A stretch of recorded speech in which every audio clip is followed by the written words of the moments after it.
So, one of the best books I've ever read on networking is How to Make Friends and Influence People by Dale Carnegie.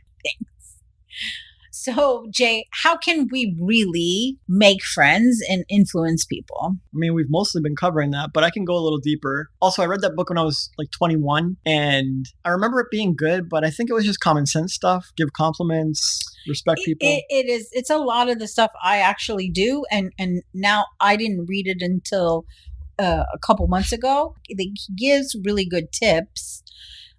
It's just he's not the best writer. So for me, networking or connecting with others is really just a simple framework. I showed earlier how I could do it with just about anybody, but the framework is really assessing others' perceived needs. Step one. Oh, okay. Assessing others' perceived needs and then fulfilling those perceived needs in whatever way you can. That's it.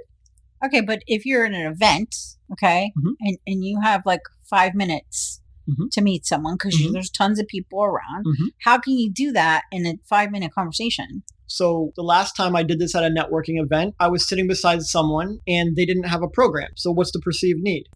They need a program. Yeah. So I gave them mine. Instant connection. The other day, I came up here to the office to fix a scanner, and the lady there started talking quite a bit and sharing her story and sharing her view on life. So what was her perceived need? To be heard. Yeah. So I listened. Smiled at the right places, nodded at the right places, asked appropriate questions.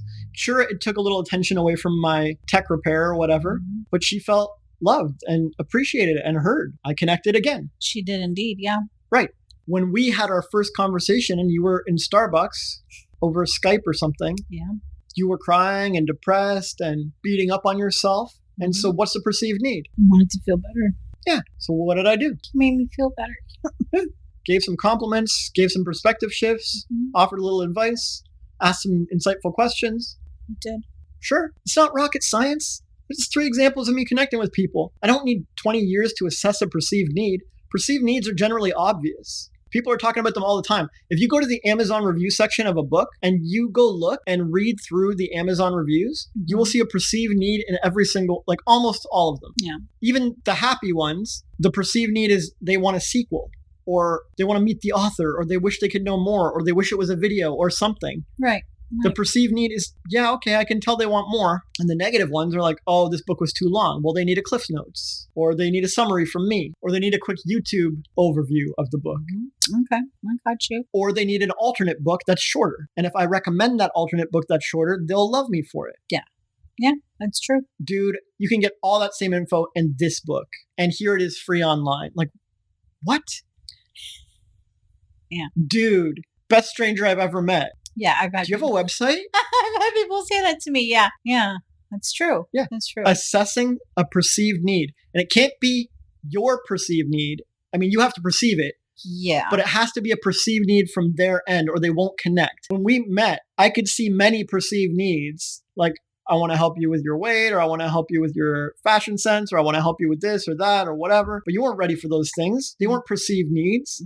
Your only perceived need was, I feel like depressed bullshit and I could use a pat on the back and some love or something. Yeah. That's the perceived need. If I started addressing those other unperceived needs that you weren't aware of or focused on, you'd just be like, what the hell? This is unsolicited advice. Why are you bringing this up?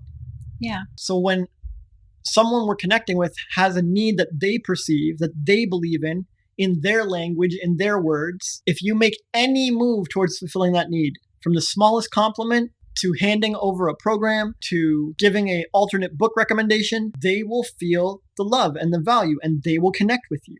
Yeah. And the thing is, when you go and fulfill those needs, you have to do it in an authentic way. So it gets back to authenticity. If you don't want to give away your program, then you can't do that. You have to find some other way to help this person. Right. You can share my program. We can read together. Okay, now you found an authentic way to do it. Great. Oh, I'll see if I can get an extra one from up front for you. Fine, great. But it has to be authentic to you. Yes.